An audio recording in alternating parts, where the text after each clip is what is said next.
Hi, this is Chris Dela Cruz and Michael Dela Cruz. and we're Expanded Awareness. On today's show, we're going to be introducing a very special guest. Her name is Avril Oenone, and she's going to talk about anything that has to do with healing your body, soul, and mind. So, Avril, All combined. all combined together. So, Avril, Yeah. it's really an honor to have you here on our show. Thank you very much. So, can you explain to our audience what it is that you do?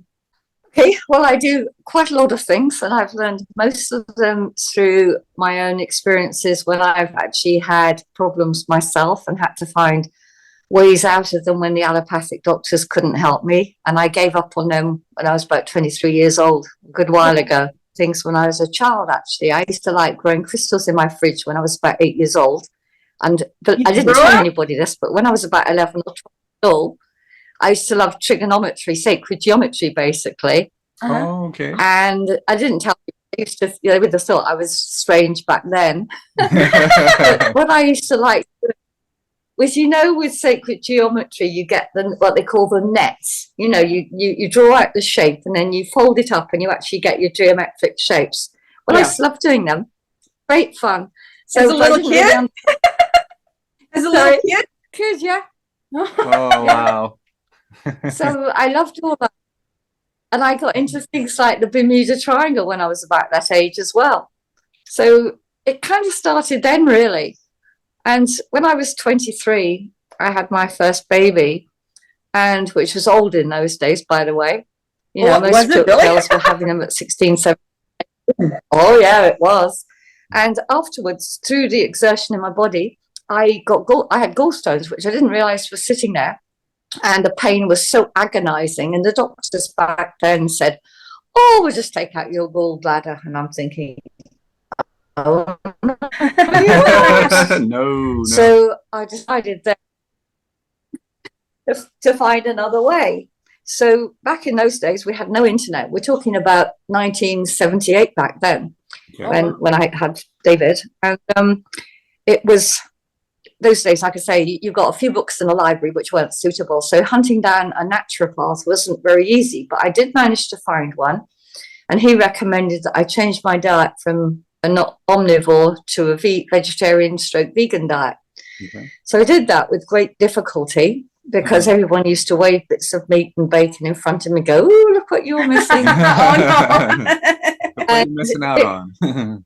Yeah, didn't make it very easy for me. Or my mother-in-law at the time said, "You'll die if you don't eat meat." And I'm thinking, well, I'm still here. Yeah. How bad it was. So anyway, I managed to survive all that. And do you know what? 44 years later, I still have my gallbladder, and I still have never had gallstones since. That's amazing. Good. So that was kind of your introduction. Yeah, that was where alternatively. Yeah, that's where it really started, having to find my own solutions over time. And then in later life, there was something else. Oh, I was in an abusive relationship, and then I had thyroid problems because of the suppression, when you can't speak because it's your throat chakra. Yeah. And I'm not quite off that, I must admit, but I'm like almost completely off it through all the various modalities that I've done. I've still got quite a lot of stress in my life, so I think that's why the last of it is still hanging around. But overall, I've beaten it as far as I'm concerned, and I know that it will go.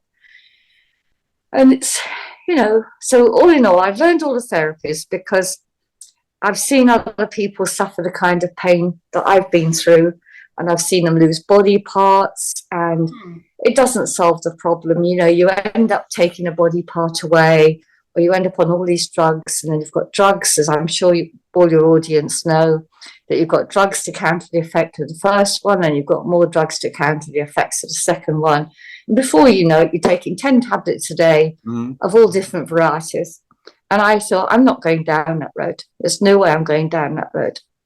So I set out really to make myself as healthy as possible, and to beat all the things that have happened to me and enable other people to do the same. Because what the surgeons do with things like, especially with cancer, it's like that burn, chemo, cut out surgery, which I consider really quite barbaric.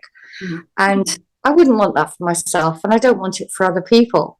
So I've looked and actively sought ways to solve that. So my first foray into that was doing my yoga teacher training, because I'm a fully trained yoga teacher as well. Mhm. And I've done that from ages basically 2 until 100 plus. So other than baby yoga, I can teach all levels of yoga. Oh. I enjoy that, you know, and I can offer some of the asanas and breath work to my clients as an add-on to all the other healing modalities I do. So they get a mixture of all of those things, not just spiritual healing or bioenergy or holographic manipulation therapy. I give them what each of them needs, which is why I've called my business the etheric architecture, which is like that. Okay. So I got these designed quite recently. I did have another card for that, but I love this because I got this download one morning and it came to me at 5 o'clock in the morning. I usually get these downloads and I'm thinking, oh no, not another one. I don't want to wake up at 5 o'clock every morning and have to and start writing. And if I don't write it down, I've lost it. So I wrote that down in the morning. And I found someone to design it for me because I tend to make things very arty because of my art school training. And they're a bit too frilly and flowery for being effective, shall we say. You want something dynamic, which is what the guy who did this for me. Now, the guy that did them for me, he's always promoted me ever since one of my early healings on him. And he didn't believe I could do this. He came into my hat shop because I had a hat shop in the city here in Aberdeen. And I used to make and retail hats because I'm essentially a hat designer now as well, which is my full-time job or career before this. And he came in one day trying to sell me a website for the hats, right? Oh. And I had a gong next to me and I could see he was itching to do it because I've got this beautiful gong here. It's like 40 inches wide. That's amazing. Is that what that is? I was wondering. So he saw that. He saw that and he was itching. I could see him itching anyway. Hit it. He did in the end, but he was asking me about it. So then I got into talking about my spiritual healing. Yeah. And he said, I bet you can't sort out my Coca-Cola addiction. And he was truly addicted to Coca-Cola. He was one of these few people that could tell you blindfolded if it was real Coca-Cola, if it was Pepsi-Cola, if it was God. Really? And that's all he used to drink, Coca-Cola. And he'd go to the cinema and he'd have a giant sized Coke with his son. You name it, he did it. So I said, I bet you I can. But he didn't really believe me. So he's a busy guy because he does design, like I say, websites and business cards and stuff. Mm-hmm. And he'd be quite happy for me to mention his name. It's Pete Preston. He's a local guy and everybody around here knows him. And he spreads my name very readily, which is wonderful. And he did me this amazing testimonial afterwards because the day it took me 40 minutes and he's never touched it again. And that was over 5 years ago. And you would know because you see him around town. Exactly. Everybody knows him, so he can't ever have a Coke.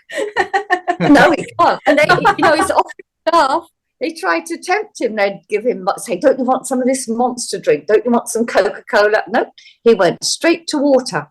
Good. Fabulous. Yeah, so I was really proud of him. And he did me this beautiful ode to Coca-Cola. It's amazing. I'll have to share it with you sometime. Yeah. And he did the Coca-Cola image and he raised like a 3D skull in the middle of it. Oh, it's amazing. Wow. So that was one of your first healings? That was one of my first few ones, yeah. That's amazing. He's never forgotten it. So he's, like I say, he's happy to promote me. And I got him to design my business cards and my banner and everything for me. Anyway, so that was one of the first things I did. And I did that after I'd done my yoga teacher training. And all of these things served me very well. And I've got clientele building up. And so then you started off with your yoga, right? That was kind of your first. Okay, so what got you on your healing journey? So we've talked about how you've discovered dietary changes and then it led into yoga. And then what was after?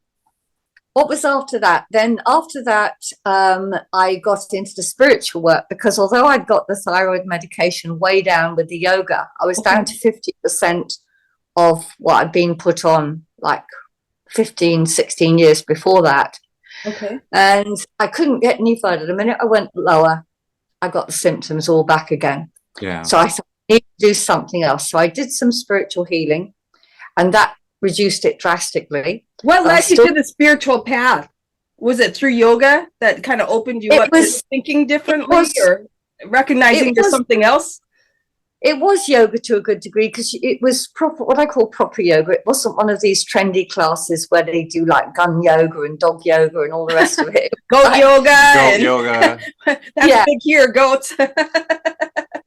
Exactly. So it was very traditional. We did mantra, and we did proper meditation and all these really good yogic practices and things like that. And I really got into that and found it very beneficial, because I'm a Vata in India, dosha, and I'm very like this, busy all the time. And I found it very difficult to relax, and a bit of a workaholic. So I found that the meditation was really good for me, and that kind of zoning out with a purpose. So I did the zoning out with a purpose. That's nice. I know, I got some funny expressions, and one of them is if you know, like when I say to clients, expect nothing, because you can't guarantee what they're going to receive, but they're going to get something. So I tend to say to them, expect nothing, and then I say, put that in as no thing in particular, or if you're going to expect that's good.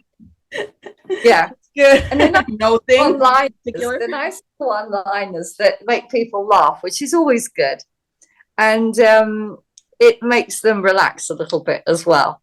Yeah. Okay, so it's good. So I started doing that and absolutely loved it. Found that I could really do it very well. And again, like with my hat making, when I set out to do something, I put all my intention and focus on it, and I always get it. Always. You know, like I said to you, when I got into St. Martin's, I was fully focused on getting there, and very few people get into that school of art. Very, very few. It is the best for fashion and textiles. And I got in, and it was like, wow, done it. Yeah. All the best designers trained. I mean, Bill Gibb trained in there, you know, and he was from Fraserburgh, just up the road here. Bill Gibb. Really? I love designs. Yeah. Wow. Oh, yeah. And I actually used to work for Zandra Rose when I was in London, when I worked and trained in London, and amazing person to work for. Interesting. That's another story in itself. Well, we won't go there today. And anyway, so after that, I realized that having done quite a lot of healings over those few years, that there was still something missing. And the missing part was the body-mind stuff. Okay, so in my search for getting rid of the sciatica, I got sciatica just over 6 years ago, and I got it before that, which I got rid of through going through Rolf therapy. Rolf therapy is actually very good as a hands-on physical thing. Okay. It deals with the fascia of the body, which is the thin skin that surrounds the muscles, and the fascia holds a lot of memory and information. Okay. And when you release that, which you can do with yin yoga, the very slow when you hold the postures, because I've done yin and restorative yoga as well. And it's very, very good. It's a very quiet, gentle kind of yoga where you learn to let go. It's not dynamic like Ashtanga. Okay. So I've learned that the restorative yoga, where you actually hold a posture for quite a long time, or you look like you're doing nothing actually, and the old people prefer it because they're not having to do 10 or 12 sun salutations. My original class was like they were full of 40-plus-year-olds. Okay, 10 sun salutations, and I'd go, okay, we'll do 5, and they'd still go, what? So go down to about 3. I said, come on, you can do 3. So I did the add-on things for things like the restorative, and I found that went down very, very well. Anyway, to go back to where I was, the first time I got sciatica, it was because I was really overloading my body. You know, with the hat shop, I was helping my son run his little bistro business, which I'd helped him set up. He was a really good chef, and he got in at #1 on TripAdvisor for this area. Oh, everything. Wow. I'm really proud of all my children. I've got 7 children, by the way. You've got 7 kids? You look amazing. Amazing. Wow. I've seen your yoga picture. You look amazing. Thank you. Well, I was just turned 68 now. Wow. Most people don't believe that I am 68, thankfully, which is a blessing. Well, your skin is amazing. I keep looking at your skin. It's so smooth. Thank you. I've always had pretty good skin, but I put that down to diet and not putting chlorinated water on it. We live rurally. We've got our own well water. And I've lived like that for the best part of 44 years since I've been here in Scotland. Yeah. And I've never put tap water on my body again. It's disgusting. And that's another story about what tap water memories it holds. It's not good, and it's full of hormones and stuff from the pill and stuff that people flush down the toilet. Yeah. You can't get rid of that stuff very readily. You can energetically clean it, but a lot of people don't know how to do that, you see. So there's a lot of sales for water things. But I don't buy any of that stuff. I don't need it because I can clear it myself energetically. Yeah. And the kind of healings that I've gone into are things where I've empowered myself, and I don't need anything other than myself. I could sit with a client in the middle of a field and do the work with them. I don't need any crystals, although they're beautiful. I don't need any gadgets or eye terror ones or anything. Or tools, any kind of tools or anything. It's just everything you and them. And in my heart and my hands, everything. And I like it like that because it's very empowering for me. And this is what I want for my clients. So I've started. Avril, what kind of things do you specialize in? Because I know that different healers really enjoy working with certain kinds of customers more than others. Some people like to work with people who have cancer traumas. Some people like to work with people with addictions. What are most people drawn to you for? Yeah, and some people are energetic too, like dark energies. So yeah, like she asked. Like, I can do any of those things. I'm happy. People know who to go to. They just, I get people turning up all the time, and they all present totally different things. Okay. So I'm kind of adaptable. I will clear their dark energies off them. You know, like basically it's an exorcism, and I will clear that. I can work with cancer patients. I've done that before. I've done cancer prevention coaching as another course. Oh, wow. I've done so many different things. It's not just help me, it's to help other people. I did get a cancer scare once, well, a lump, shall we say, about 15, 16 years ago. Okay. The way it works here with the NHS or National Health System, you have to wait 2 weeks before they'll come back with anything. So your life is on hold for 2 weeks. It's excruciatingly, mentally, emotionally painful. Yeah. And I thought, I don't want to do this. And that since then, I've never gone for any scans ever since, and nor will I. Because apart from the fact that I think they're dangerous, I look upon it as if I look after my body, which I do. I'm not perfect. I still eat the odd bit of stuff that I think I'm going to have that today. And I think, so what? And I'll eat it. You got to cheat. But I don't live. Yeah. I don't live off it. I feel my body tells me that it's not good. So, you know, occasionally I will sort of say, oh, I'm going to have this packet of crisps or eat that little bit of chocolate. But it's got to be a really good quality piece of chocolate. Otherwise, forget it. I'm just not interested. And it's really quite incredible. And I like to do that for people, change their diets. But what I find, and this is interesting, because if people, when they come and work with me, not 9 times out of 10, they end up going vegan or vegetarian. Oh. You have been warned. Okay, I don't encourage, I don't force it on them or anything. They just realize that it's not a good thing to do. Mm-hmm. Yeah. You know, because basically you're ingesting negative karma. Mm-hmm. And even though there's this trend now towards grass-fed, organic, blah, blah, blah. You imagine, I told you I go random things, and I sure, do. That's fine. If you imagine you're the cow, I mean, why cows and why, sheep and why pigs? Why not dogs and cats? People would freak out if you thought about that with a dog or a cat, mm-hmm. or a budgie or whatever. So why all these other animals? Why? Anyway. And I'm thinking, but people say to me, but they've had a good life. They've been well looked after. Well, okay. If you'd been well looked after and had a good life, would you want it to end? Yeah. So I'm thinking, no, that's total abandonment and betrayal in my book. Avril, do vegetables have souls? That's an interesting question. I think they do to a degree. It's not as evolved as an animal's, and that's sweet. Well, I could So they're say a little above a rock. a little bit more than that, but fruit's the highest vibrating food that a human can eat because it's given freely by the plant. Think about it. And you're doing a favor in return. So fruit, I eat a lot of fruit, even though doctors are here and in your area. Well, no, it's full of sugar. Yeah, it's full of sugar, but it's good sugar. Mm-hmm. It's not like the crappy stuff they put in your food and the bleach white stuff, or even the bleach white and then they color it brown. Oh, no. Fruit is amazing, and I feel good on fruit. My diet now is fruit for breakfast, just fruit. And for lunch, I will have salad, sometimes with some cooked potatoes from the night before, mixed up with some raw onion and things like that. And for my supper, I just have basically a plate of cooked vegetables. And I have You're not hungry? You're not hungry after that? No, never. I just have a big plate of veggies. And, I feel good. And like I said, I'm the age I am, and the people around me here, they've had or got cancer, they've got heart problems, they've got lung problems.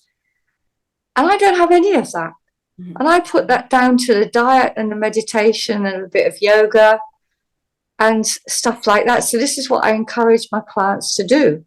Obviously, it's their choice. I don't force them, but I encourage them to do these things and build it into their routine. And I give them little exercises to do that are easy to incorporate. Not easy to do, but easy, and they don't take a lot of time. Like one of my favorites that somebody gave me a long time ago, I think it was Gregory Joseph, really lovely guy. Mm-hmm. And he shared, Gregory, don't you? Yes.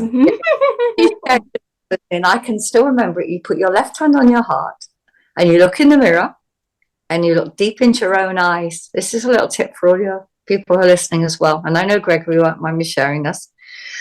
And you say, I forgive myself. Now, that's one of the hardest things for someone to do.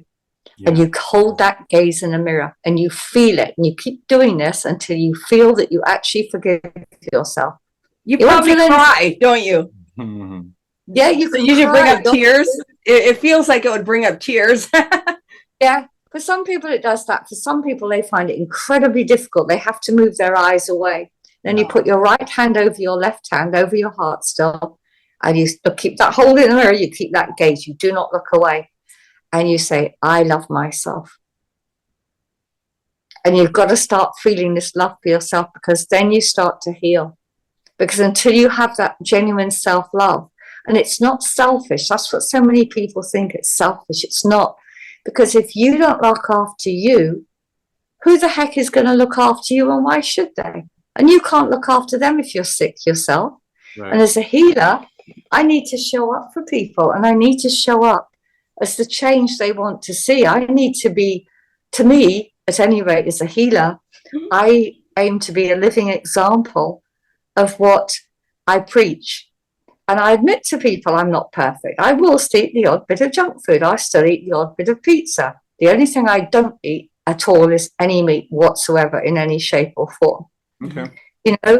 And all my first pregnancy I was a typical omnivore. I was brought up as a meat eating, 2 veg and potato, upbringing. And for me to give it up was quite alien to me. And I didn't understand anywhere near as much as I understand now. Anyway, that was the first pregnancy that I had, and I was fine. I wasn't even iron deficient. And subsequent pregnancies, I had a twin pregnancy after that. I had twin girls. Wow. And I had no problems whatever. And at that point, I was vegetarian, vegan. Mm-hmm. And then I went on to have 4 more boys. And they were all healthy. They were the healthiest children in the school, and this was on a vegetarian straight vegan diet. And the medical lot will tell you, you've got to have your meat. Where are you going to get your iron from? Where are you going to get your protein from? Well, how do you think I grew those babies? Mm-hmm. I did something right, mustn't I? Yeah. So, I like to be as much living proof as humanly possible, because nobody's perfect. Right. But I also believe in breatharianism. So I truly believe, yeah, that you don't need to eat at all, because when you do breath work, and because of my yogic studies, I always, funny enough, even as a child, I knew that breatharianism was possible. Don't ask me how I knew, but I knew. And I sought to experience that. And I did. I went on a 10-day process with Ray Mao. That was very, very interesting because, ironically, it was held in a hotel. Okay, where obviously everyone else food everywhere. Yeah, food everywhere. So here's us, no food and water for like in the middle section of it for 4 days. Whoa. No solid food at all in 10 days. And all these bacons and smells and breakfast smells were coming in through the windows. And there was us in this room doing some yoga. So, oh my gosh. But you know what the interesting thing part was? And this is very interesting. When you breathed in the smell, it was actually felt like you'd eaten. That was so curious to me. Oh my gosh. So now that'll help. Now when we go out to eat, I can smell the food. Yeah. So that's something very interesting. And it was an experience. It was about empowering myself, that I wasn't beholden to anybody, and no one could blackmail me into saying, well, if you don't do this, you won't get fed. It was my survival strategy, shall we say. Right. So I know it's possible. So I don't overeat. At one time I did, I admit that, like too many of us. And you start to realize how uncomfortable you feel and think, why did I do that? That makes sense. Yeah. Because all your body wants to do is shift it. You can have enough, as long as you've got enough. And the body just needs to get rid of the rest, even if it's the best top quality food full of all the antioxidants, everything. If it's too much, it's too much. Yeah. The body shifts it. And that's taxing on the body. That I've noticed. Usually people, after they eat too much, you take a nap, and because the body's trying to work to digest. Yeah, that makes sense. You're absolutely spot on. And I learned that physically the hard way. So anyway, were you at work? I always learn things the hard way, unfortunately. It's a rodness way to learn, but I tell you what, you think you will learn it. You really do. Ava, I got a question. Go on, ask me anything. Most of our listeners are the one person in their community, like they're amongst the kind of heavier people that are freaking out, living life. They're the one person that's a higher person that kind of guides the people, right? So what can the one person who's in the community that's supposed to be the way shower, that's supposed to be the light, what can they do to kind of protect themselves from dark energies and stay away from that? Or because you can't avoid, they're the person that's supposed to be in society, to be the example.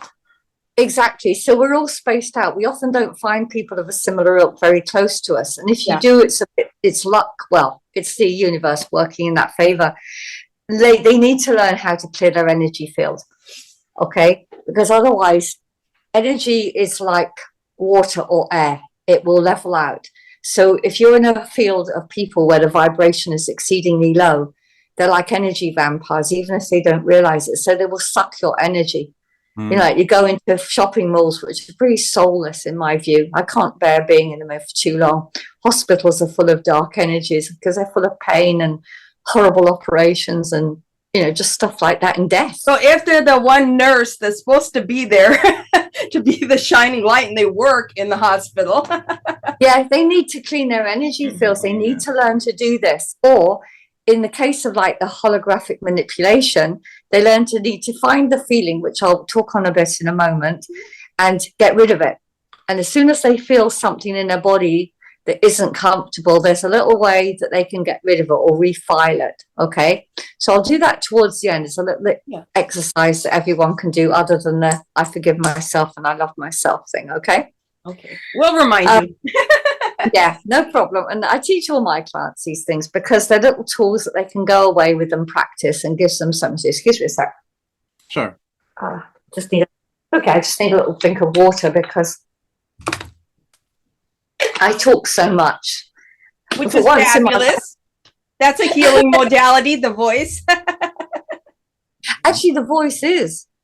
It is. And you can tell when you've healed somebody or you've worked with them, their voice notably changes, which is wonderful.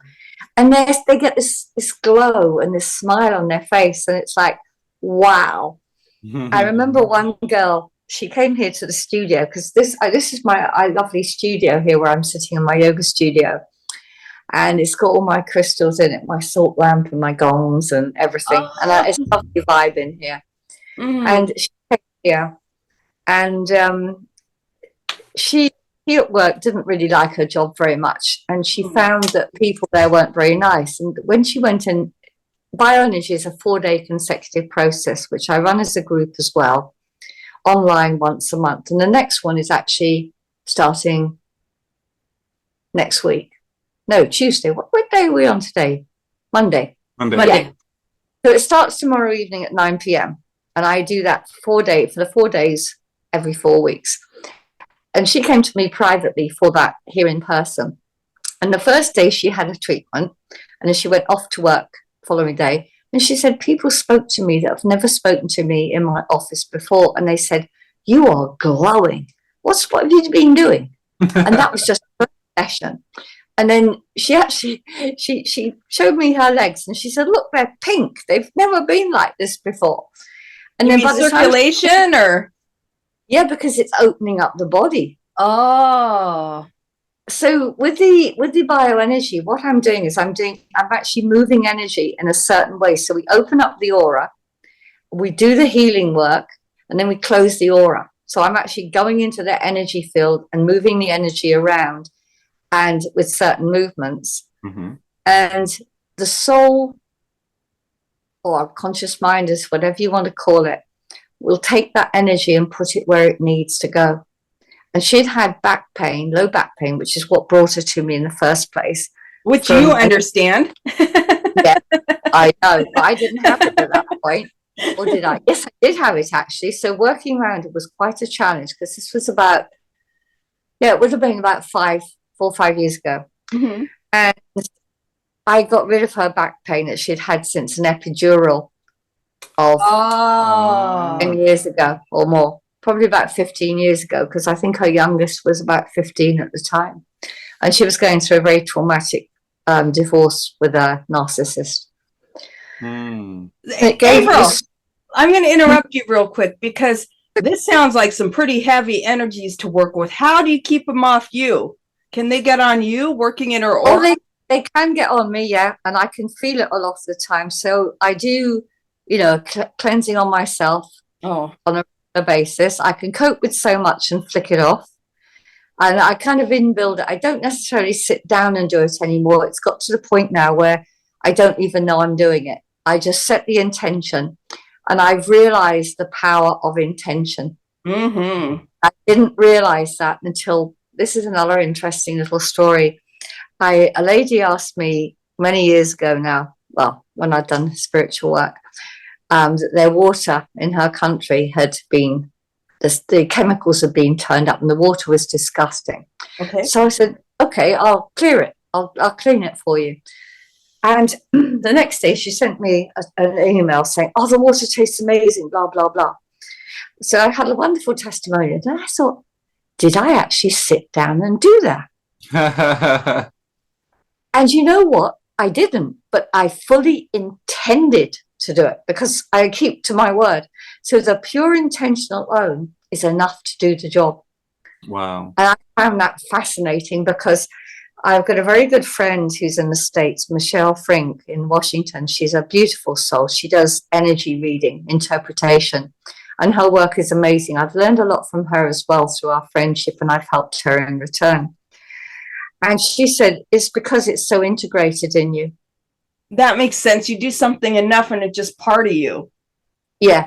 Like the average person probably couldn't do that, because they don't have the training and they don't have the know-how and they don't have the strength, the spiritual strength to do it. But you've probably done it so much and it's in you that it's just automatic. Yeah, it has. And I find that almost impossible to believe, because sometimes I think, this is just little me. I can't believe this sometimes.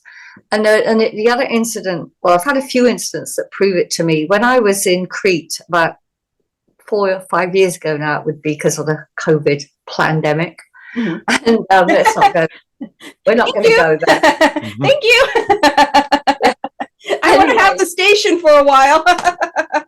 We can another time, Chris. We can. So I was getting a lot of massages in the vain hope of getting rid of it, and none of them were. They were lovely massages. And the therapist at the resort we were staying at, I saw the same lady every day while we were there. And after the first one, she said to me, "What do you do?" And I think she said, "What did I do?" So I just used to be a milliner, and now I do spiritual healing and like that. And she told me, now bearing in mind, I was the customer and the client, I was paying her. She said, "I've got this itch on my arms. I've had this thing for a long time." It wasn't on her hands or anything, so there was no problem with her doing massages. And she said, "It's been there for a long time and it just won't go." And she said, "It's gone." Now, I wasn't doing anything, nothing. And it healed. I thought, crikey, I can't believe it. And so I carried on going for massages, which I kept paying for. And by the time I left, she still hadn't had it back. So that was like, wow, I can't believe it. So, this is the surprising little incidences that you get. And I've done healings for emergencies when I've been on a bus or a train, or even just gone to the restroom and done it quickly for somebody. So I'm not bragging or anything, but I just find it hard to believe. And then the other interesting thing was, before I embarked, after I just finished the yoga and I realized that I couldn't get this thyroid medication any lower, I actually thought I'll try the medical medium, Anthony William. Yeah. Edwards. No, that's a medium. No, I know who you're talking about. He wrote the book, The Medical Medium, right? Yeah, he's written quite a few now. But anyway, I thought I'll try this out because I was starting on my journey of learning stuff. Now, in those days, he you actually got to speak to him, if you were lucky. Yeah, really. Oh, so I didn't know that. Yeah. So you book an appointment and it was like a random lottery. You could have waited 2.5 years.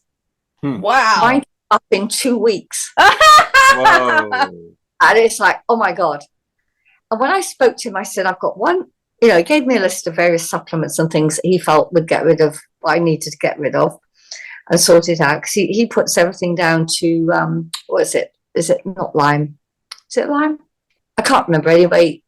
No. Epsom-Barr, wasn't it Epsom-Barr? Epsom-Barr, that's it. Yeah. Epsom-Barr. So he said, this is how you get rid of it. And these were the things that he gave me to do, supplements. But I said to him, I've got a question for you. I said, when I do healing or get healing, I said, I don't feel anything. I just simply don't feel anything. And I said, why is that? And he answered it very simply. He said, because you're already there. And I thought, okay, that makes sense. But I still couldn't believe that, it's like, you don't feel it because you're used to it. It's there. So when something extra comes in, it doesn't change anything. Got it. And I thought, that's interesting. Right. But I still don't feel energy like some of my clients do. I get these waves and these colors and this wonderful. How I see it is, it's the same thing as like, so we do hair, right? And we shampoo our clients' hair, they're like, oh my gosh, I feel so good, like the massage of the scalp and all that. But when you do it yourself, your hands your brain is used to your own hands, so it doesn't feel the same. No. Like when you touch yourself, it doesn't, it feels like it's a part of you, so you don't feel anything. But if it's somebody else, you do feel, relaxed and you feel like things are being released. So that's probably the same scenario. I guess it is. That's a good way of describing it, because knowing that and your description, that's absolutely perfect. So, but for me, everyone else was getting all these sensations and I wasn't. I was even quite thinking, what's wrong with me, Oh, no. And you're in kindergarten, but you have a college degree. That's what's wrong with you. Anyway, so, where was I with all the other stuff? Oh, yeah, going back to sciatica, right? This is where it gets very interesting. Now, when I was running the hat business, my husband, who's my third husband, by the way, nice guy this time. And you learned. At least you learned. I did learn. It took me 8 years to change the capacity of why I was doing self-sabotaging, because I've done that as well, self-sabotage courses. That you recognize in other people really fast when you see it. Oh, yes, you do. Absolutely. You learn. And I look at their body postures and I think, I know what problems you've got. You know, it's all there in the body, manifested. So anyway, the sciatica, right. So anyway, when I had the hat, after I'd done all the millinery work and everything, and my new husband actually set me up at the hat shop that I ran in Aberdeen City for like 16 years. Mm-hmm. And it was just a tiny little business that we brought over that was basically just selling a few hats and hiring them out. Mm-hmm. And I could make them, you see, I could alter them, I could create all these lovely hats. And many of mine went to Ascot, Royal Ascot, and all sorts of places. Oh. And anyway, I used to enjoy that. I didn't make much money on the individual makes, but I enjoyed doing it, and it gave me something. It gave me a good reputation. And I didn't really want to leave it because my husband's older than me. He was sort of at home, retired, and he kept saying, when are you going to retire? And I thought, that was never on my agenda to actually retire. It just wasn't on my horizon. It still isn't, you know, even now. Well, I was doing very silly hours. I was doing 7 days a week. I'd go in at 5:30 in the morning, or sometimes 5 o'clock, and I'd help my son do all the breakfast rolls in his little bistro for all the local offices. I'd go out and deliver them on a Friday. Then I'd go and open up the shop, and I'd work till 7 or 8, 9 in the evening, and then I'd drive home. And I rarely saw the sun all summer because that's wedding season for years. April, so you do not need thyroid medicine. You don't. Trust me, you got a lot of energy. I know, but you know, I have even now. You know, I want to run a marathon at the moment, but then who does when you're a bit older? I think I'll conserve my energy for more other projects and my clients. But I have been a busy egg all my life. I know that much. So eventually he persuaded me to come out of the business. Okay, so I put it up for sale. And in 2 years, the people that said, oh, we can sell your business, blah, blah, blah. Not one viewer did I get, not one viewer even. But listen to this. This is a beautiful story. One day, an Asian couple turned up in the shop just out of the blue, and they said, we hear this place is for rent or for sale. And I said, yeah, it's for sale as a business, you know, with all the hats. And I watched her face, and her face dropped. I thought, oh, okay, they just want the premises. Okay. And all my time, my head's, you know, being a fast thinker, thinking, what am I going to do with all these hats? Because I've got hundreds of hats. It was thousands of pounds worth of stock. Because my stock levels were amazing. I could find a hat for anybody in that stock, anyone, okay? And if I couldn't find the perfect hat, I could make it, you see. So again, like with the healing, I could cater for virtually anybody, as long as they paid me a fair wage for doing it, okay? And a lot of people won't do that, which is okay, that's their prerogative.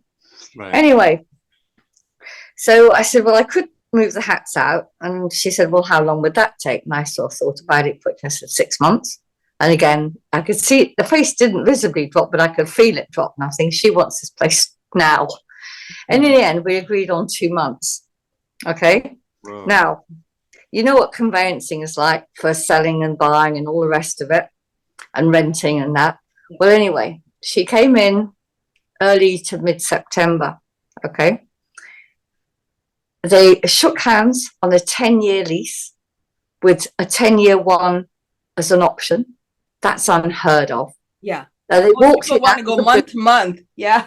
Yeah. They were not sent by the people that were selling it. They didn't even know about them.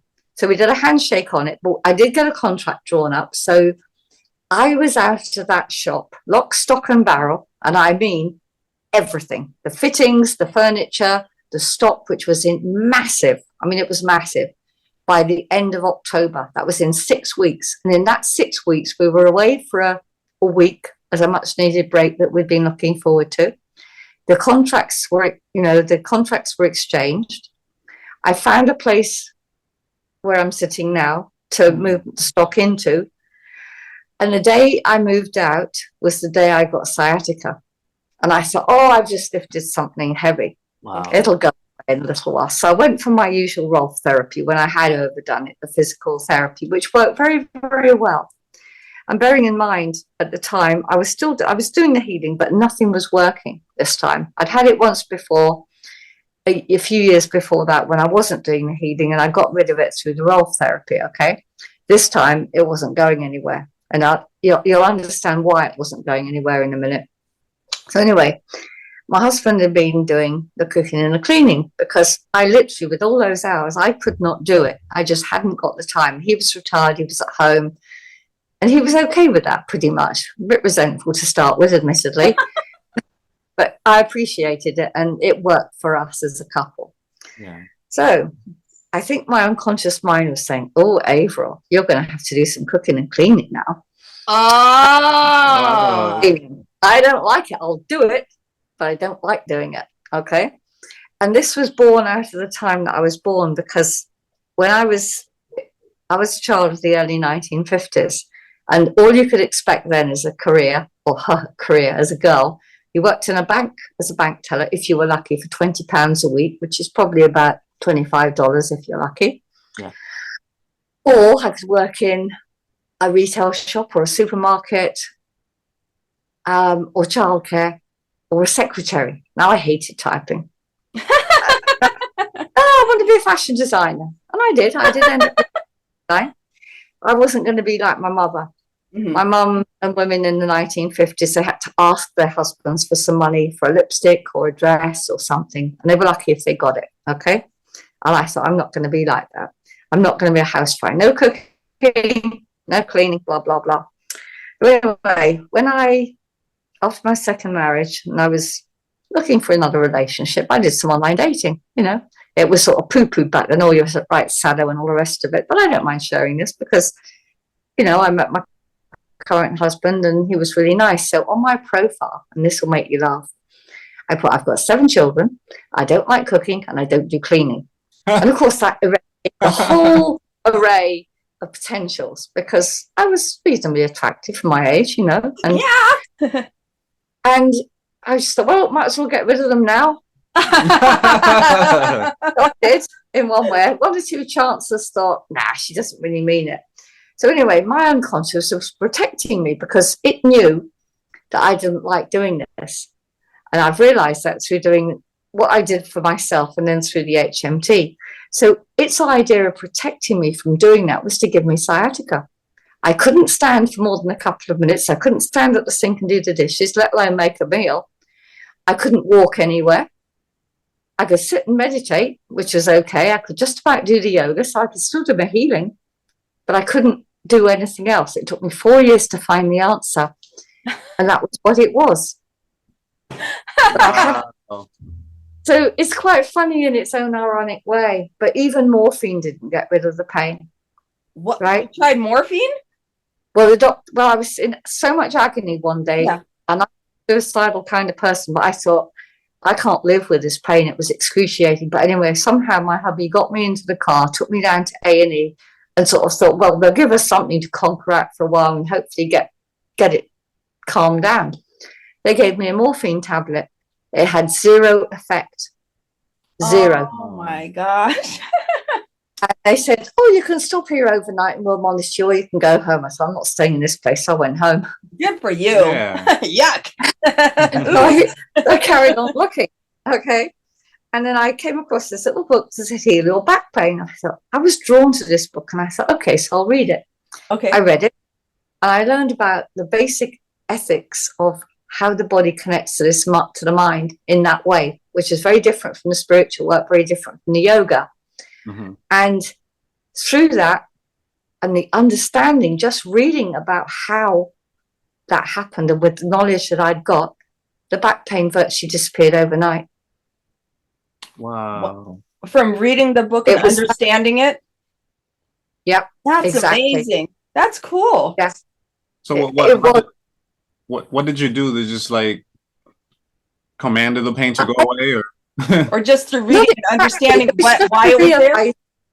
It was just a realization of where it was coming from. And it was what my husband said to me one day. It was him that was the catalyst, actually. We were sitting there opposite each other at breakfast one morning. And I'd been reading this book, and he said to me, and he really wasn't being horrible or anything. And he said to me, you know, it kind of suits you having that back pain, doesn't it? Because he said, you don't have to do any cooking and the cleaning. And that's when the penny dropped. I was like, wow, he's spot on. And I was guilty. I felt really guilty thinking, oh my God, because if I'd realized this, I tell you what, to actually do the dishes and do a bit of cooking, then would have been a pleasure at that point in my life. Mm-hmm. It really would have been delightful. And I still give thanks to the universe every time I walk down the road on my own, pain-free. I'm so grateful for that. Yeah, so it seems that not wanting to cook and clean somehow subconsciously created the pain. Exactly. So that way you don't have to do all that. So your body was doing exactly what you told it to do, or yeah, without realizing it was helping you out, but not. Yeah, exactly. Because the primal brain, the reptilian brain, whatever you want to call it, is there as very basic. It's to protect you. It's to fight or flight. Mm-hmm. Okay, and I couldn't flee, and I couldn't fight, so it stopped me mid-track. And it held me in that position, ideally, until I actually stopped and took note of why I had it. It was literally stopping me doing stupid things and pushing myself too far. Yeah. And also protecting me from doing the thing I didn't like doing. And in its own way, it was protecting me. That's how it saw it, okay? And yeah, it was, and this is why a lot of people, and this is what they call secondary gain. And I think you and your listeners will find this very interesting, because secondary gain is something that a person is gaining from having their pain. And it's not something they want to get better, but underneath their body is saying, no, you don't, because you're going to lose that in your life, or you lose your benefits, or you'll lose your friends. Oh, yeah, because you go to support groups that encourage it and you talk about it, and exactly. That's the whole extension of socializing. Yeah, and then they like it, because if they're not willing to do the same themselves, you're going to feel uncomfortable or guilty because you've sorted yourself out and they're still in pain and they're not listening to you, or they're on benefits and they've got so used to that they can't imagine themselves working again. The effort to go back to work, or especially if it's a job they hate, mm-hmm. But when they change the thing, and this is something I've learned in the cancer prevention coaching that I've done, is that when you've got a job you love, it's not a job anymore. It's a vocation, it's something, a passion, and you love it. And then the right people will come to you. You'll earn money because you're passionate about it. And that's how my clients come. They'll just turn up on my feed and say, I don't know why I'm here, but I felt I should contact you. I've had that so much. Isn't that amazing? Yeah. Just leaves you totally speechless, like, oh, wow. The first few times it happened, again, I just couldn't believe it. And, I've had guys, women, youngsters. I've had a lot of young people, in their 20s come to me as well as people in their 70s. And I had one lady who came to me locally. She couldn't come because I realized that although she wasn't in an abusive marriage anymore, she had still chosen a very controlling man. Subtly, and she hadn't recognized it until we spoke, but she had to be very careful. She was kind of allowed, shall we say, to go and visit her friend once a week. And we arranged the meeting online through that. And when I talked to her, that lady was 72 years old. And you know what? No one had ever heard her in her entire life. No one had listened to her. Can you imagine, 72 years old and nobody has listened to her? It was really quite heartbreaking, some of the things. But what I also do with all of my clients, I'll have a long, long chat with them, which I know a lot of healers won't do. They'll say, oh, you've got 5 minutes to give me what the problem is, or I don't want to hear the story. Well, I do listen to the story, but I do detach from it. I do, I sympathize rather than empathize. There's a subtle difference, as I'm sure you know. So I listen to them. And like I said, for many of them, they've never been heard. And then what I really discover is they come to me like perhaps for, I've got shoulder ache that doesn't go away, or low backache or whatever. And then as we talk, they open up, and that's when the real stuff comes out. And I feel it's an honor and a privilege to be able that they trust me enough to help them, you know. So whatever each of them needs is what I give them. So if somebody I feel needs energetically clearing because they're in a very bad situation, energetically, you know, I will clear them and I will clear their environment for them. I get a lot of healers come to me for healing, and most of them won't share it because, well, I don't have to explain that, do I? No. But I try to embody it. So I keep myself energetically as clean as possible. I don't smoke. I've never smoked, actually, thankfully. I don't do drugs. I don't drink tea. I don't drink coffee. I don't smoke dope. And I don't drink alcohol, because I feel that as a channel for energy and to heal other people, I have to keep myself as clean as possible. You know, to me, your body, it's like a chemical factory, your body. This is how I see the body. It's like an antenna. It's many, many things. It's your temple. So why would you wouldn't put dirty stuff and crappy stuff in your temple, would you? It's your home. It's actually your vehicle as well. And I learned that well and truly with the sciatica. And I've got clients who've got beautiful homes, and I mean beautiful homes, but their body is uncomfortable. So you could buy a bed that costs £10,000 or even £1 million. But if your body's not comfortable, that bed still isn't going to solve the problem. And you're dependent on sleeping in that bed. You couldn't curl up on a mat on the floor. I can curl up on a mat on the floor and go to sleep.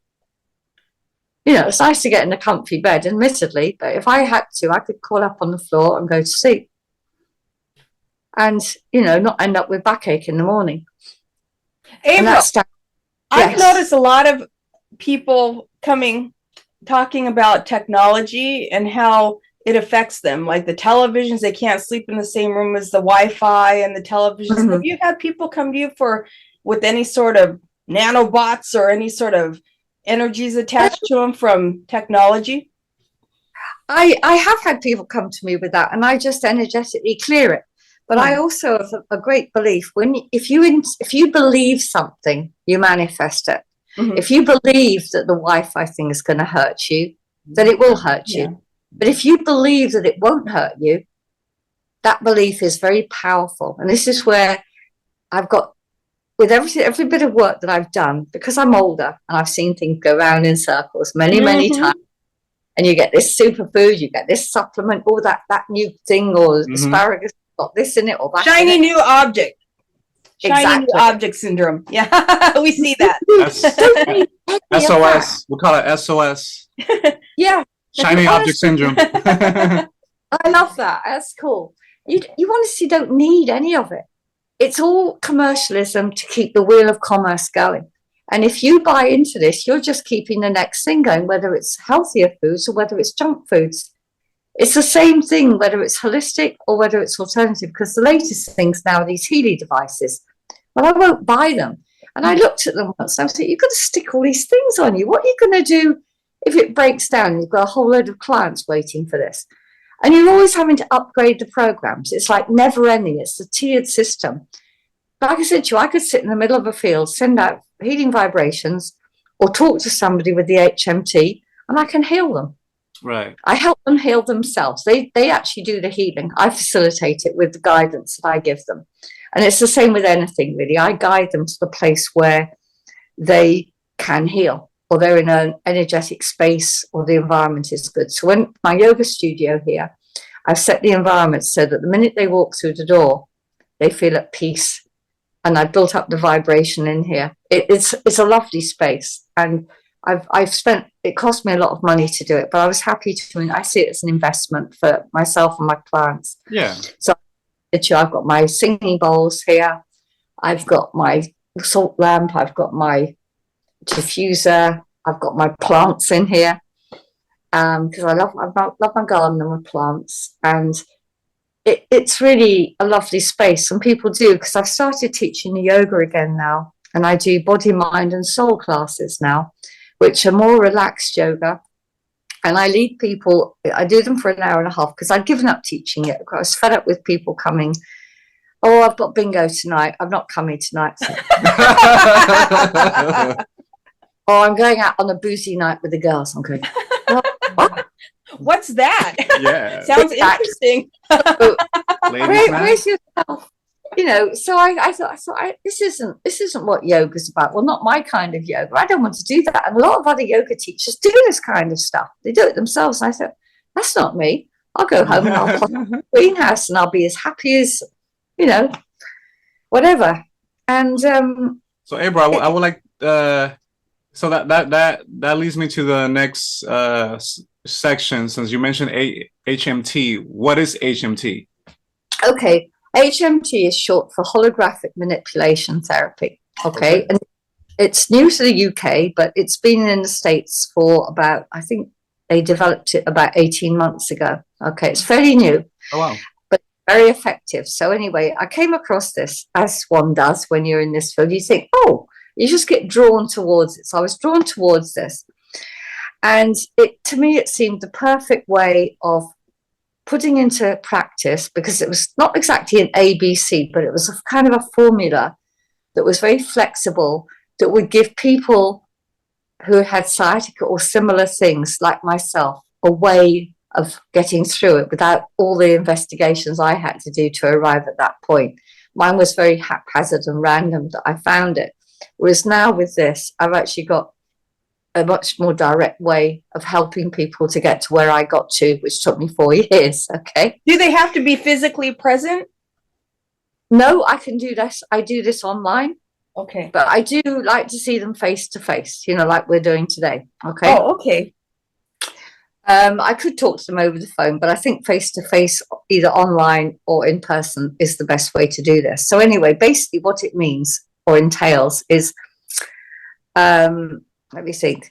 I get them to, I usually go through a thing where either they talk to me for quite a long time at the very beginning, and I read between the lines of either what they've written to me in an email about what their background is, what they're willing to share at the time. But as I talk to them afterwards in the session, like I say, more stuff comes up. It just does, because they're feeling more comfortable. They've opened up, and writing it down initially is quite cathartic in and of itself. And it gives me a lead into what they need. And like I said to you, I read between the lines. I think, oh, like low self-esteem, there's some shame there. There's some undeservedness here. And I just pull out all these single words that have got meaning to me and will have meaning to them. Okay, so when they present, I just let them talk for a little while, and then I'll interject with various questions. And then when the therapy starts, it works by emotion, you know, feelings, not necessarily emotions, but the feelings that generate the emotions. Okay, so what we do is, the way this works is your aura is like your subconscious mind, where everything is stored. Your unconscious mind is where the memories are held, but they're also held in the unconscious field in front of you, or your aura. And obviously this is the prefrontal cortex, where your conscious mind is. And the conscious mind, as Gabe says, is the one that shouts the loudest but actually knows the least. Okay. And that's so true. Whereas everything that's real is the unconscious mind, and it's back here, the primal brain, which serves to protect you in its own strange way, hence sciatica. Okay, it gives you pain, but it's also the messenger. So when allopathic medicine cuts out the messenger, take cancer as a really good example. Okay. The women will get breast cancer, primarily women more than men, because we're nurturers. The breast is a symbol of nurture, because they're essentially for feeding babies, whether it's animals or us, and we're basically animals at an elevated level. So anyway, so women tend to get breast cancer. This is a mixture of also what I learned and knew, but also got reinforced with the cancer prevention and also the yoga and the HMT as well. So you can tell when women have got breast cancer that they've got problems with lack of self-nurturing themselves, for a start. So you work on self-love. But you this particular thing, and this is what I can see and understand. So when you're actually doing the work, the system works by the unconscious mind has got the trauma where this started, and it's stored in here. Okay. Or in the body. But just because the pain and the memory is in here, sometimes it's stored all over the body. in different body parts. And this is why a lot of people hold a lot of weight. It's like a padded suit of armor. Oh, okay. And I learned this in yoga as well. So all these things were kind of connecting. They've got this underlying theme, and all the things I've studied have made me come to this understanding, which is why I've got my registered trademark now as etheric architecture, because we're creating stuff in the ether. It's like an architect creating. Right. And it came to me in one of my 5 o'clock downloads in the morning, okay? I stuck with it, and I love it. Anyway, so the idea is that because we're creatures that look out the front, in front of us, all these memories are like screens in front of us, through which our unconscious mind views before it decides if a situation is good or bad for us. Not what this says is good for us or bad for us, but what this behind here is telling us is good or bad. Okay. And this is where mine was saying, you don't want to do the cooking and the cleaning, so I'm going to do that. So this is how the theory is. So what we do is we close our eyes after thanking the universe and Mother Earth. And I say to you, where is that feeling in your body that makes you feel uncomfortable? Or where is the root of the problem that you've come to me with? And I'm asking their unconscious mind where this is. Now, the idea is that they have to answer me very, very quickly, because otherwise this kicks in and say, what are you talking about? That's a load of rubbish. Right, so it's almost like the first thing that comes out kind of thing. Yeah, it's got, because that's always the truth. It might sound crazy, but, and like you said, like Gabe says, it's like you'll think you're making it up, but you're not making it up. This is what is in there. This is what I'm looking for. So I'll ask you a series of questions, which my client's unconscious mind will come up with, to their surprise and their laughter a lot of the time, because we're like little children here. We're going back to being children, having fun, moving our hands, and like playing around with the energy. Okay, and do they have to be calm, like in an alpha state? No, they can just be come in, sit down. You start just get on with it. Okay, yeah, and this is why it's good for people who can't get the still mind. You don't even have meditation and still minds, and they get healed. That's the wonder of it. Because the minute you mention a still mind to people, but I can't meditate, I can't do that. My mind's doing this, that, and the other. Well, no, that's another amazing thing about it. It can help so many more people. Mm-hmm. Yeah, and I love it. It's that's just cool. I can see that really being the essence of my healing work now, because I know that it works, and I can see how many more people I can help. Most people can't get quiet. I mean, even people that we talk to all day that seem pretty evolved cannot get quiet. It's amazing. You don't need to with this. All you need to do is feel the feeling. And it's a bit like manifesting. If you can't feel it, you're not going to achieve it. Right. Simple. So I pared back. Everything that I do is simple. You need to understand. I need to understand the mechanics behind it, but my clients don't.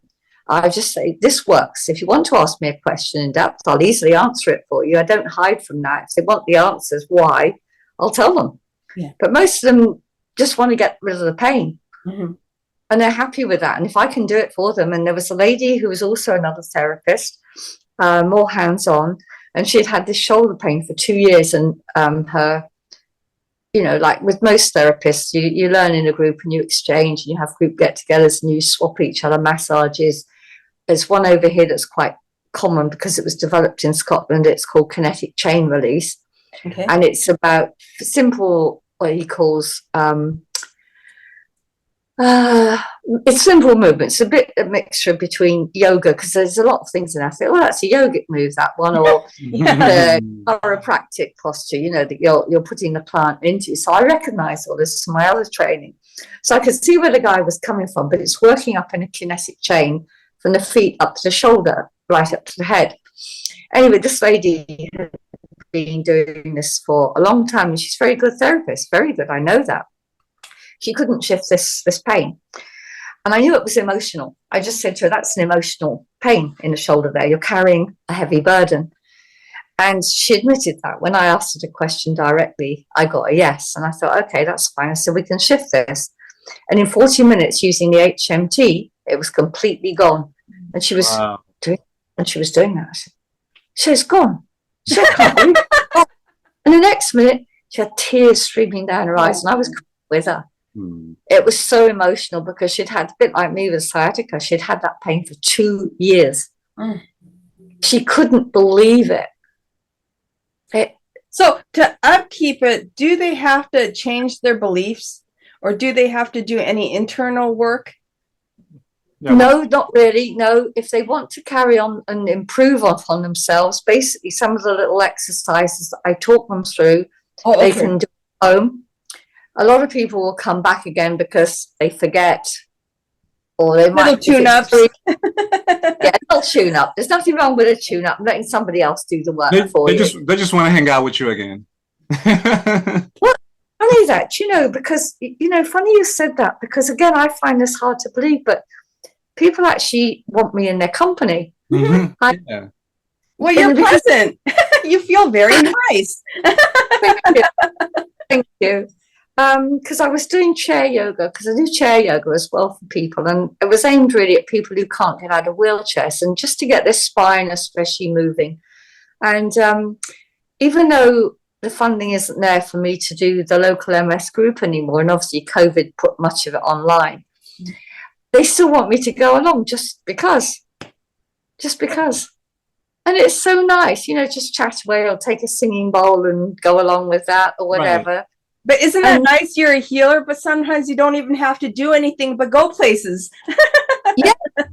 Just you being there is wonderful. Yeah. And I had a guy this morning, and he called me about a week ago out of the blue, and a local guy. And I thought, this is a bit of a weird one, this one. And he wanted to come for yoga 1-to-1. And I thought, I feel a bit weird about this. And he said, what do I need to wear? And I said, shorts are just an old T-shirt. Can I wear pajamas? I'm going, oh my God, no. No, you can't wear pajamas. No, that was a bit weird. Anyway, he called me again yesterday, and he said, I need to come and see you. So I said, okay. And I was feeling a bit uncomfortable because I thought, well, I'm up here on my own, with a strange guy, face to face. I said, oh my God. And then the internet cut off. I've had so many internet problems, you wouldn't believe it. It's been driving me crazy. As much as I've tried to sort it out spiritually and everything, it's been very challenging. Okay. Anyway, and I said to him in the end, I think he'd been drinking. So I said to him, just be there. I'll meet you up here where I am now. I'll be there for 11 o'clock. I can't fit you in any earlier or any later. I've got a busy day planned. It was last minute. And I thought, is he going to turn up or isn't he? And my husband was a bit worried of me coming up. So I pulled up the blinds apart from the corner where we were working, just think, right. Because you never know. You have to be a little bit careful. Anyway, he did turn up. And I was really pleased that he did. And he said, by the time we just talked, actually. And he said, I feel so much better. And he went off, and, he's coming next week, which is lovely. And, he said, I nearly didn't come. And I said, I know you didn't nearly come. Wow. So I said, did he feel different in person? Yeah, he did. I felt, because some people, you might get an impression of them, on phone or Zoom, but then when you meet them in person, you're like, wow. I've had that before. But this one I really didn't know what to expect, because the calls were random. One, obviously, he'd had a little bit to drink. I don't think he was really drunk. Yeah. But he'd had, you can tell. And the other one was like, he didn't really know what he wanted, but he knew he needed something. You see, this is one of those people. I feel like that's most of your customers. I'm not exactly sure what I need, but I need something, but I'm here. Yeah. And that's why when, I give them what I think that they need. And I say, well, this is how this works. This is how that works. What would you like me to do? And a lot of the time I'll start, like I say, just talking. And that kind of guides me to where I can help them most. Right. And I say, is it okay with you? And they say, yeah, okay, that's fine. And they do it. And then they feel much better. And they can't believe that such a simple little process with moving your hands around, because with the HMT, this is one of the key factors that EMDR, tapping, and all those other things that so many people do have got a very limited capacity. I'm not saying it. Avril, I got a question. I remember previously talking to you about hypnosis, so I'm reminding you of hypnosis too. I wouldn't go there. You said that you wanted to explain why you wouldn't go there. Why you don't believe in hypnosis. So tell me about hypnosis too. I'm curious. Okay. I've never done it and I don't want to do it myself because 2 reasons. One, I've got a great regard for Yogananda Paramahansa. I always did, long before I did the yoga. I think his teachings are amazing. And his book, Autobiography of a Yogi, is an amazing book. You got it. Fantastic. It shifted my life. Oh, yeah, definitely. And another good one, by the way, is Apprentice to a Himalayan Master by Sri M. I found that book. Or just text it to me later or something. Yeah, I'll tell you what it is again, in case any of your listeners want to hear about it. It's Apprenticed to a Himalayan Master. Okay, and it's by a guy called Sri, S-R-I, and it's just M. His name was originally, I think it was Muhammad, and he converted. Basically, he's actually was from Islam, and now he's doing Hindu stuff, which is really interesting. And I met him. He actually came to this country at one time. I thought, this guy is like a living yogi. And I found his Did you feel his energy? Like, even if there's a lot of people, could you feel it? Oh, yeah. He's a really beautiful guy, really beautiful. And I thought one day I'd really like to meet this guy. Well, the opportunity came when I just finished the 10-day process down in London. I had to cross London, and I went there for 2 days to listen to him speak. It was a lovely enough experience. Anyway, his book is incredible. Wow. And he's on YouTube, and he's written another book since then. And it's done like a story, like it's not real. But I tell you what, it's real. I just know it's real. There's stuff in there that it will, blow your mind, really. Amazing guy. And he's still alive. He's still here. I think he must be in his early 70s now. Anyway. Wow. He's the other book I would highly recommend really to broaden your horizons in a very real way. Anyway, where was I with hypnosis? That's right. Yogananda said that hypnosis is an invasion into the mind, which of course it is. And if you've got a hypnotist that might have other reasons, they are in your mind. Okay, you've gone to them to get something sorted, but my 2 experiences, not personal ones, but family. Yeah. One of my lads was a smoker, and this is before I did all this spiritual work, or I hadn't read Autobiography of a Yogi. So I paid for him, and I feel quite guilty about this, to go and get this to get off the cigarettes. But because it didn't address the root problem, he turned to eating sugar and sweets. On the weight. And it was the sadness, because the lungs indicate sadness. And it's covering up. It's like alcohol. It's like marijuana. It's all covering up. It's all covering stuff to cover up, numb feelings that on a conscious level or subconscious, unconscious level, you can't face, because it's stored as a hologram in your body where the body's hidden it. Right. And the body hides it because it's too traumatic to deal with. And it will come up when it's triggered, probably at the most inopportune moments. Like road rage. It's nothing really much sometimes, but the person will go absolutely ballistic because something has triggered it. The idea with HMT is it gets rid of it. But anyway, going back to the hypnosis, and obviously there was all those programs when they get silly people to do really stupid things on an audience, and it was pretty embarrassing, really. And I'm thinking, well, to me, I don't like hypnosis. I just never felt comfortable with it, but I was desperate to get my son off of his cigarettes because he was smoking too many, he couldn't afford it, and it's not a nice habit, it's disgusting.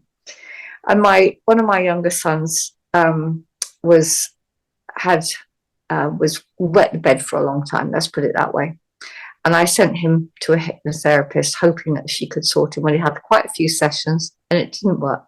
It just didn't work. They were not getting to the root of the problem. Whereas with the HMT, it gets right to the root and it pulls it out and it's gone.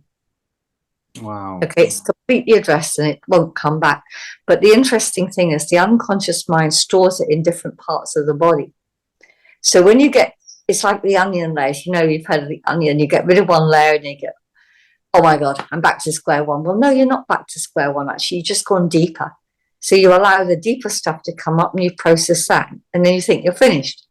And then, hey ho, oh my God, no, there's another layer. So you're never really finished. But, But the HMT is really good because it empowers the individual to get to the problem, and it empowers them as an individual. They're not, unlike Reiki and some of the other healings that people do, there's nothing wrong with them per se, but they're not really getting to the root of it, and they're not empowering the client, because the people that practice this they've got their regular clientele. Same with chiropractic, same with functional medicine, same with all these alternative therapies. They've definitely got a place. Now, to me, they're like a lead in to something much deeper if the person wants to go that far. And by the time I get them, I get a very heavy responsibility, because it's like I've tried everything else. Allopathic, holistic, they've been through chemo, maybe they've been through endless Reiki sessions, and they haven't gotten anywhere. They feel nice for a while, and then they haven't gotten anywhere.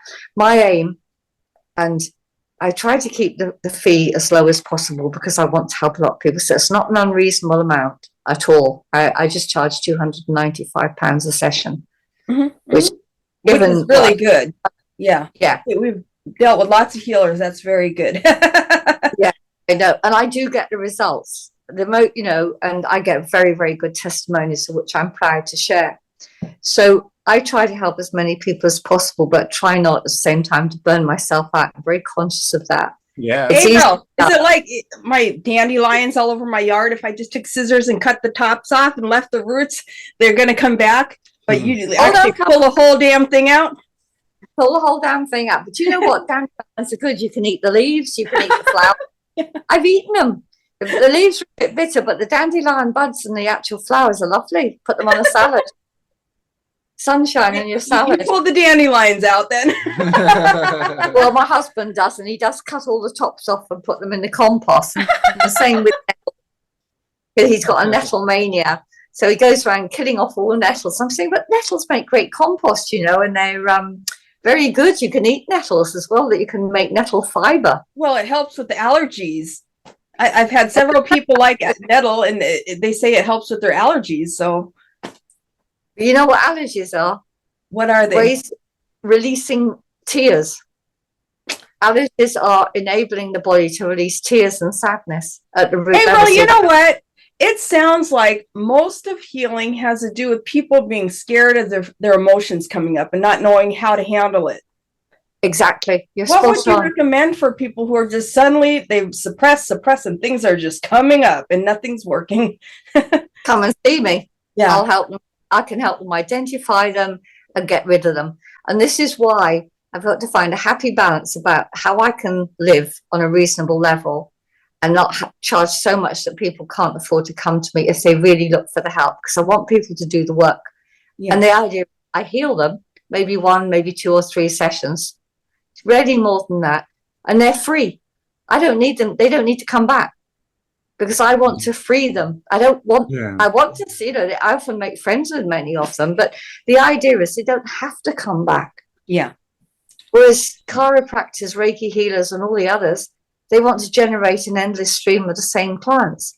Mm-hmm. So they get kind of jealous and they don't like me being around, because I'm not trying to steal their clients. I just want to help people. Yeah. And ultimately, if you add up the amount that people spend on all these alternative things, whether it's massages, yeah, they're nice. I mean, like I say, there's a place for them, but they're not getting to the root of it. You just skim the surface, get rid of it temporarily, and then it comes back. Why do you think with chiropractors and osteopaths, when they clunk your back into shape in 15 minutes, charge you something like $80 or $50, well, say $100, just as a rough conversion, and they're forcing that back. Whereas when you let go, and you do the HMT or you do relaxation or restorative yoga, the body is willing and it just lets go. Right. I'll give you a good, lovely analogy that I like, right? Have you ever heard the story about the sun and the wind? Okay. The sun and the wind decide to have a competition. And the competition is to get this man's coat off. So the wind aggressively huffs and puffs and thinks by force can get the man's coat off. Well, what does the man do? He just pulls it tight around him. And what does the sun do? It just shines. It just shines beautifully. And the man takes his coat off quite willingly. That's really good. That's a good analogy, yeah. It's so simple. And this is, like I said, this is what I've honed my work down to. It's simple things, and people can heal. They understand it. They can do it. They can sort their problems out, and then they can go. They don't have to spend loads more money. They're free. And that's what I look for, because I'm very independent. I like my freedom. I like to be able to get up and go where I want to go, when I want to go. Yeah. And that's another good reason for looking after your body. Because if you don't, and I know so many people, because I'm the age I've got to, I know how many people have got all these things, and they're basically tied to doctor's appointments, hospital visits, you name it, or therapists. Oh my God, what would I do if because they own it, my therapist went away? Oh, yeah. They'd be helpless again. What would they do? And they panic. If they've got their own self-empowerment, they don't need that, do they? Right. That makes sense. And that's what I want for my clients. I want it for myself, but I want it for them. And this is the angle from which I really work. When I came across the HMT and I saw what it did, well, not that particular thing, but I'd done for myself, and this gave me a way to do it for my clients, that it was possible to give that to other people and free them, rather than being tied up all the time and spending loads more. Because people say, oh, but you're expensive. I'm thinking, no, I'm not. If you add up what you spend on all these therapists that don't work, and you go back year in, year out, how much and medications and all that. Yeah, that's up to, that's takes a big toll in your finances. Exactly. And although most people, and I'm sure everybody around on the whole is aware of this, when people need to save money, where do you find that they skimp the most on? Self-care. Self-care and food. Food is self-care. Well, so choose your food wisely. You don't need masses of it. And it's simple. Fruit for breakfast. What gets more simple than that? Yeah. Salad for lunch. How easy is that to prepare? You don't have to do these fancy gourmet meals, because the more you mess with your food, the more nutrition you lose from it. Yeah. So simple raw foods, it's the fastest food you can actually get. And a big plate of vegetables in the evening, or even better, when I get there, more fruit or more salads. Mm-hmm. But the good thing with the fruit is it's given freely. It's given freely by the plant, because other than the fact it's beautiful and it's sweet and it's natural, you're actually dispersing its seeds for it to propagate elsewhere, and then that helps other people. Yeah. So it's a win-win-win situation, and I love it when everybody wins. Avril, did you have a story about weather manipulation? Oh, yes, I did. Yeah. Oh, that's an interesting one, that one. In fact, I've done it twice now. The lady that I'd helped, she was only a young woman. She was probably in her late 20s, and she was freaking out about her wedding. She was getting married, and most girls who'd had a bad hair day, and the hairdresser, especially appropriate to you, hadn't got her hair right. And I said to her, there's nothing wrong with your hair. It looks beautiful. She got long blonde, slightly curly hair. She looked amazing. Oh, I've done this wrong. It's not right. It doesn't feel right. I said, okay. She's getting all stressed out about her wedding. So anyway, I did some work with her, which was really beneficial.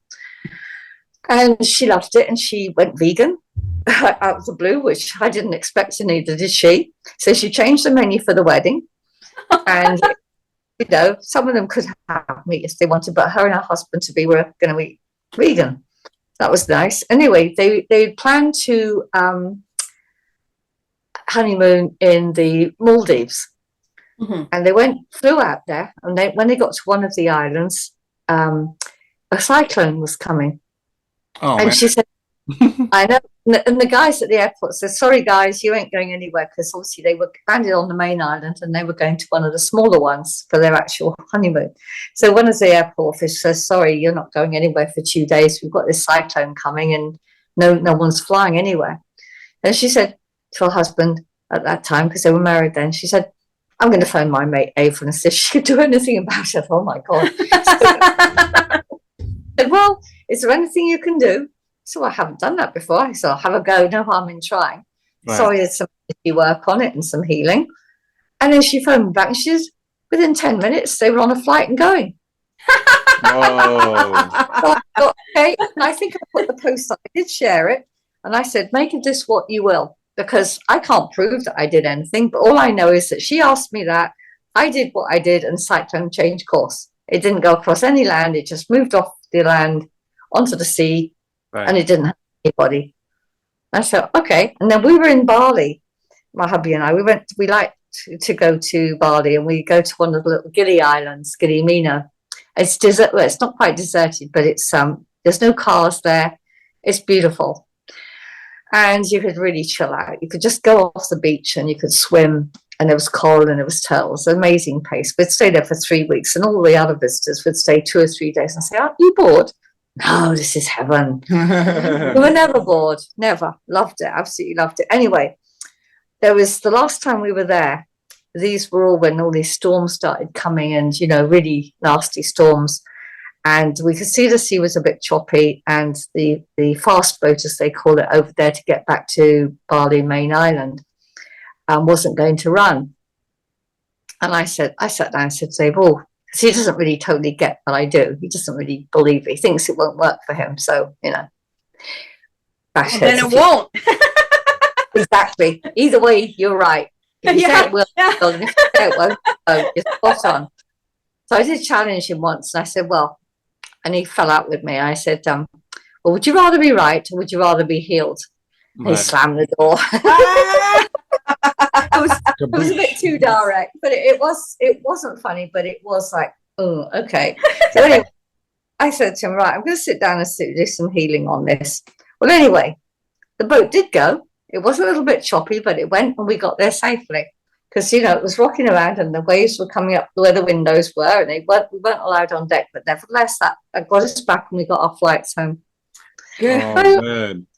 What can I say? It works. Yeah. That's awesome. Is there we're getting ready to close here. Is there an exercise you would like to share with us before? Yeah, I can share. I can talk the hind leg off a donkey, as they say. I didn't realize how quickly the time had gone. Okay, so basically, it's all good. So basically, like I was explaining with the HMT, is there's a field of lenses in front of you. It's like a storage container with files in it. Okay. So what you can do is you can close your eyes, and with one finger, you search out the folder or the screen where the negative stuff is held, the stuff that you want to get rid of. Okay. And then with the other finger, you point out where the good stuff is held that you really believe, like the tide comes in and the tide goes out. Okay. Mm-hmm. The other one is stuff that that really is highly unlikely. It is potentially possible, but highly unlikely. And that's like pigs might fly, for example. Okay. So what you've got to do then is use one of the fingers. You know where these two files are in front of you.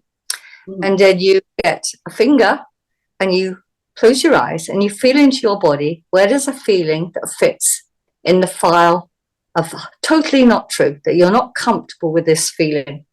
And when you find it in your body, you take it out and you put it in the untrue file, because you don't want it in your body. So you put it in the untrue file and you lock it in there. And then you go to against your body and you find a feeling that you do like, that you'd like more of. And when you find it, you point to it in your body. This is a feeling. You don't have to identify what it is. That's the beauty of it. You don't have to identify it. And then you take it out and you put it in the file where you believe it's 100% true. And then you just stop for a moment and take a deep breath and see how you feel. This is it at its very simplest level. Wow. And it changes your physiology. So I worked through different things like that, but in much more detail. And the more you can... really nice. Yeah. Yeah. And it's simple. This is the beauty of it. Children can do this as well. And it's like playing. We're like children. We're playing with our hands. And then, you see, when you're moving your hands, this is the difference between EMDR, EFT, and all the rest of it. Because when you touch your body and point to your body, and then you point to the field in front of you, you're actually making a somatic bridge connection. You're linking your body and your conscious mind to your unconscious mind. Because otherwise there's no link. And the hands are the things that doing this. Have you ever seen an image of the homunculus man? You know, that little wee guy who's got a massive great hand. You'll probably find it in psychology and psychiatric books. If you Google homunculus. Homunculus, yeah. And you'll see this little picture of this man. He's got great big hands compared to his little tiny body size. He's got bulging eyes, and he's also got big lips and a tongue. And these are all the sensory organs of the body, okay? Oh. And if you think about what a baby does, what does a baby do? It feels. It's the first thing it really does. It feels with its hands because its eyes are all blurry for quite a long time. It doesn't see clearly. And then what else does a baby do? It puts it in its mouth, very sensory. You've only got to think about sex and, you know, food, and it's a very sensory experience. Right. We taste with our tongue, our lips, and our hands are very sensory organs. So these are why these are exaggerated in this image. And HMT is a very sensory thing because you look for the body feeling. Okay. And then you try and identify that feeling, and I put it into words. And then I would ask the body, you know, like an in-depth session, do you want to keep this or do you want to get rid of it? So you would either keep it like in a file in front of you where the unconscious views it. So if you put a positive thing into one of the lenses through which you see every day the moment you open your eyes, this is how your unconscious is going to see it in the future. This is how you change your reality and change your body. And it's so simple. It is beautiful. And you also have to ask the unconscious, is there a lesson to be learned from this before? Oh, I don't like to clean or cook. Exactly. So if you don't learn the lesson, the best way I can explain this as well is if you don't learn the lesson, you won't lose the pain because the pain is there to keep warning you. Think of your unconscious mind as like a parent, especially a mother.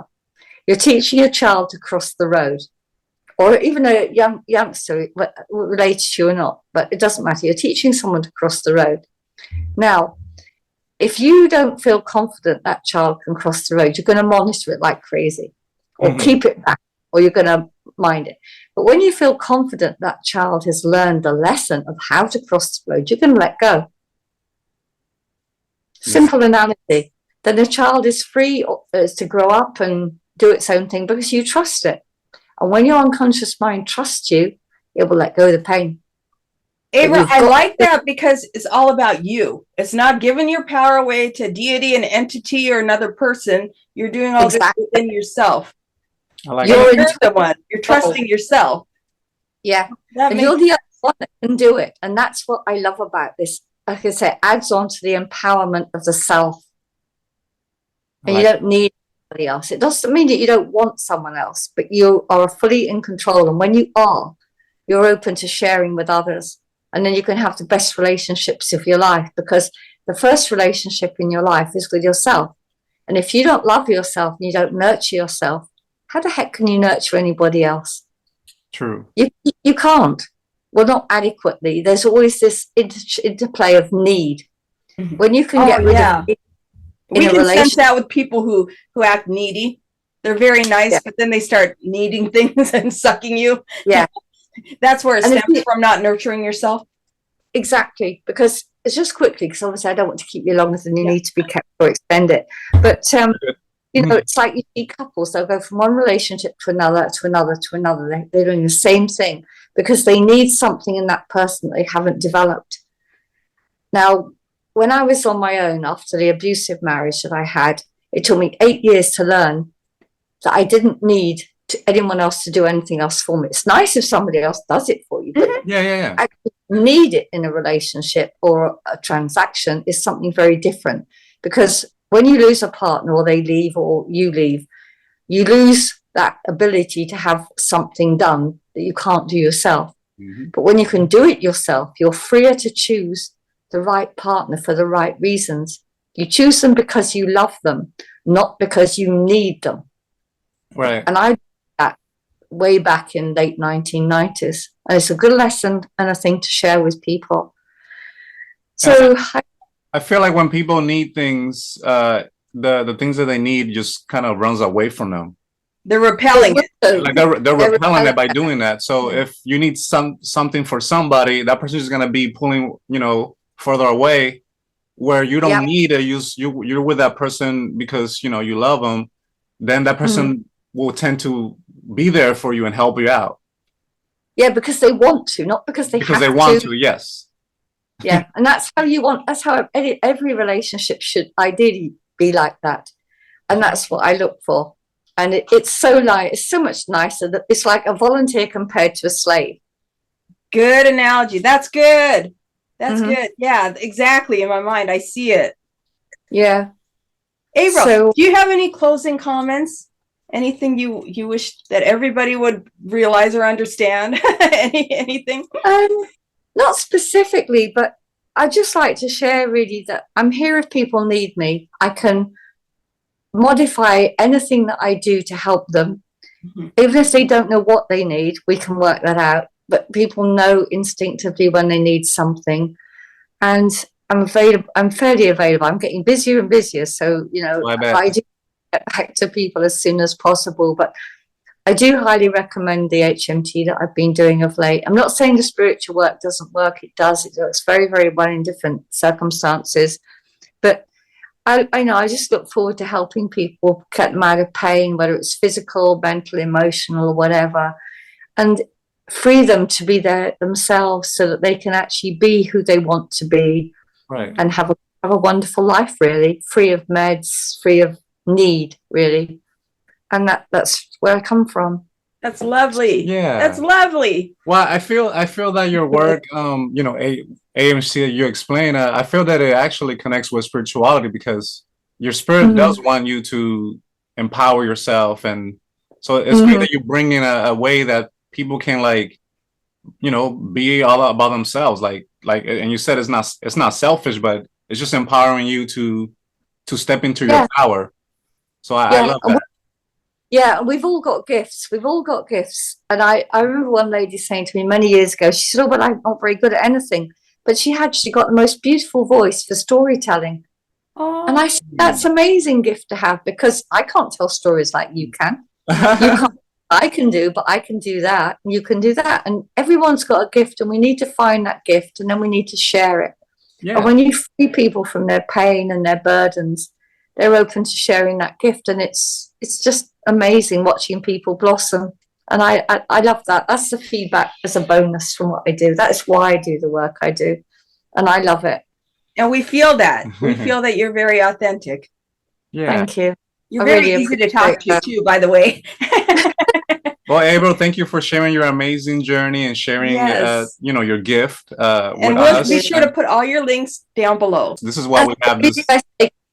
This is why we have this platform. It's wonderful, and like I said, I was very honoured and proud and happy that you gave me this opportunity. I really am, because it gives me the opportunity to help people and for them to be helped and get to know me a little bit better. And if they resonate, then that's fine. It's wonderful, you know, because the right people come. The right people come, and those resonate. Well, thank you so much. Thank you. I love you, Avril. Thank you. Love you too very much, guys. And like I say, very appreciated. Namaste. Okay. Namaste. Bye.